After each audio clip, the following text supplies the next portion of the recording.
उरी चिड़ैया नन्ही सी गुड़िया, अंगना में फिर आ जाना। हमने तुझ पे हजारों जुल्म है कि, हमने तुझ पे हजारों जुल्म है कि, किरणों के तिनके अंबर से चुन के, अंगना में फिर आ जाना। उरी चिड़ैया नन्ही सी गुड़िया, अंगना में फिर।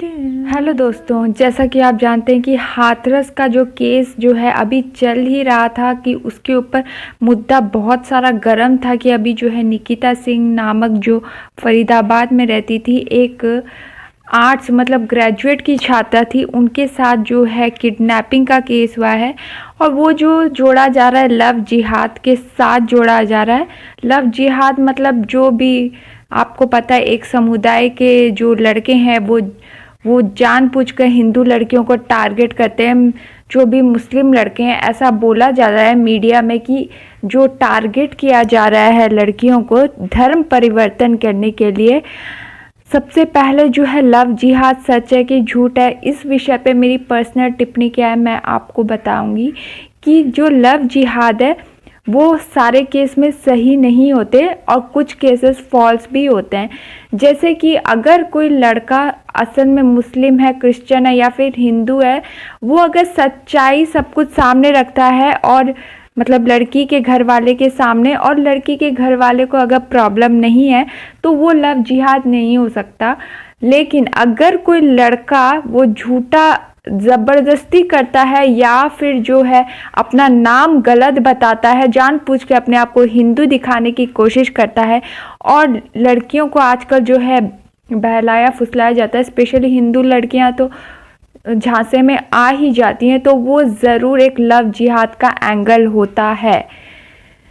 क्योंकि हम सबको पता है कि ऐसा माना जाता है कि वहाँ पे उनके धर्म में जो रेटिंग्स चलती है, मतलब ब्राह्मण लड़कियों को अगर तुम फंसाओगे तो इतना रेट मिलेगा, अगर दलित कास्ट है तो इतना रेट मिलेगा। ये कितनी सच्चाई है कितनी झूठ है वो तो कोर्ट डिसाइड करेगा।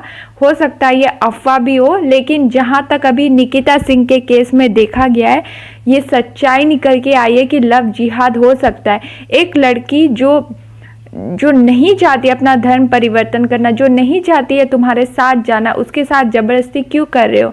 और इतना ही शौक है तो अपने धर्म के रिलेटेड लड़कियों के करो, हिंदू लड़कियों को टारगेट मत करो।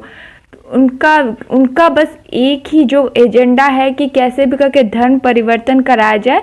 उनको बस इस्लामिक के रूल्स के अनुसार चलना है। स्पेशली जो ज़्यादातर अनएजुकेटेड मुस्लिम्स हैं, जहाँ इंडिया में अनएजुकेटेड भी नहीं बोलूँगी, आई एम सॉरी टू से, एजुकेटेड भी जो लड़के हैं कुछ, उनका बस एक ही एजेंडा होता है कि जो हिंदू लड़कियों को टारगेट करा जाए, उनका धर्म परिवर्तन करा जाए। ये लेकिन कितना सीरियस मैटर है, हम लोग बहुत ही लाइटली लेते हैं, बट आगे जाके भविष्य में इसका बहुत ही गलत इम्पैक्ट पड़ सकता है, स्पेशली पॉपुलेशन के अंतर्गत।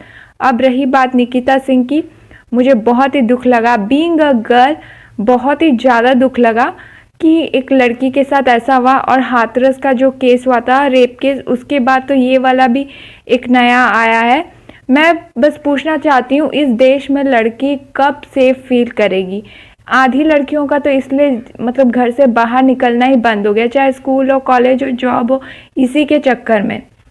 ये 2020 का ज़माना चल रहा है, डायनासोर का ज़माना नहीं है, टेक्नोलॉजी का ज़माना है। फिर भी जो लड़कियां अगर सेफ नहीं है, वो क्या इस देश का इकोनॉमिक फिर क्या आगे बढ़ेगा? आप खुद ही एक बार सोच के देखिए। सोचिए उनके माँ बाप के अंदर क्या कितने सारे सपने सजा के बैठे थे, और लड़की ही अब नहीं रही तो वो क्या सपने अपने पूरे करेगी, अपने परिवार के लिए पूरे, जो भी वो सपना देखना चाहती थी, पूरा करना चाहती थी।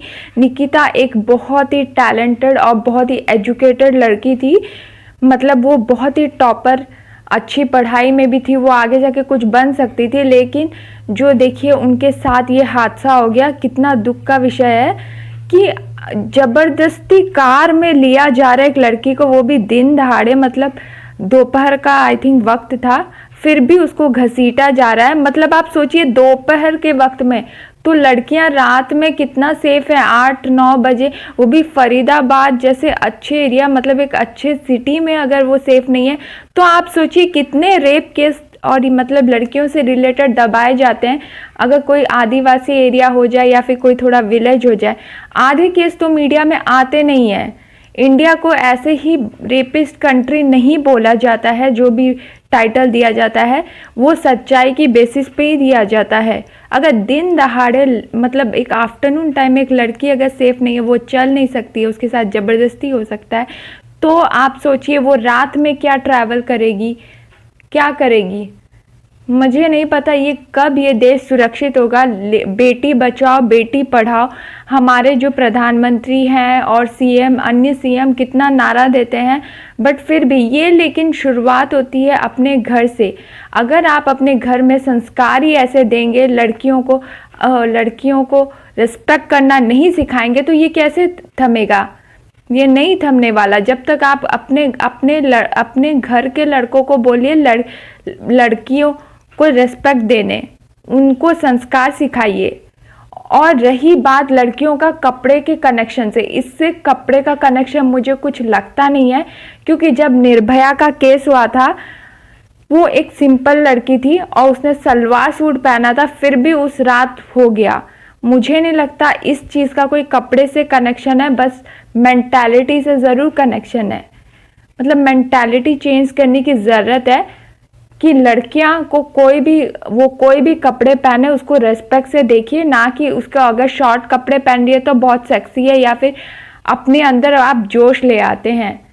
ओके, वो तो अभी तो जो भी निकिता जी के साथ हुआ, मुझे बहुत ही दुख है कि जो एक और बेटी चली गई इस दुनिया से, जिसका कोई दोष नहीं था, जिसने इतने सारे सपने सजाए थे।